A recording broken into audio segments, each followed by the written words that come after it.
أصدقائي، اليوم سنتعرف على الصلوات الخمس مع صديقتنا سارة. هل أنتم مستعدون؟ هيا بنا! الصلاة الأولى هي صلاة الفجر. نصليها في الصباح الباكر قبل شروق الشمس. هل يمكنكم أن تقولوا الفجر؟ الصلاة الثانية هي صلاة الظهر. نصليها بعد الزوال. قولوا صلاة الظهر. صلاة العصر هي الصلاة الثالثة. نصليها في وقت العصر. الصلاة الرابعة هي صلاة المغرب. نصليها عند غروب الشمس. تصلي سارة صلاة المغرب عندما تغرب الشمس. هل يمكنكم أن تقولوا المغرب؟ الصلاة الخامسة هي صلاة العشاء. نصليها بعد مغيب الشفق الأحمر. تصلي سارة صلاة العشاء قبل الذهاب إلى النوم. هل يمكنكم أن تقولوا العشاء؟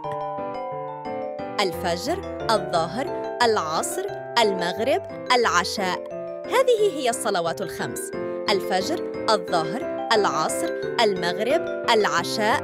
نصليها كل يوم. أحسنتم يا أصدقائي.